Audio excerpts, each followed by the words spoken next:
আমি এখানে আসার পর থেকে এই কুকুরটির সাথে আমার পরিচয় হয় এবং কুকুরটি এতই শান্ত শিষ্ট আর ভদ্র স্বভাবের। রাস্তার কুকুর এরকম দেখা যায় না। সে মোটামুটি আমাদের কথা অনুযায়ী চলে।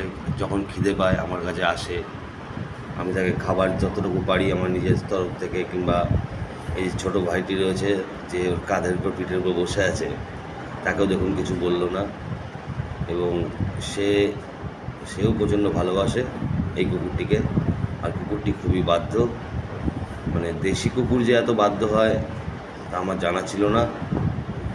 তা মানে এখন দিনের দিকে যা দেখা যাচ্ছে কুকুরদের নিয়ে, মানে কুকুরদের অবহেলিত হচ্ছে, অনেক কুকুর অবহেলিত হচ্ছে। তাই আমার সবার কাছে বিনীত নম্র অনুরোধ যে তারা যেন এদেরকে নিজের করে একটু খেতে দেয় আর একটু যেন ভালোবাসা দেয়। এই শুভকামনা নিয়ে আমি সংক্ষিপ্ত একটা উদাহরণ দিলাম।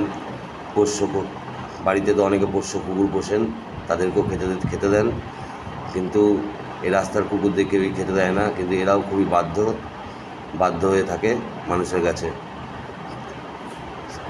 চলো সবাই একটু দেখবেন, কারণ এরা আমাদের ভরসায় বেঁচে আছে, আর এদেরকে আমরা যদি খেতে না দিই এরাও খেতে পাবে না। চলো রাখছি।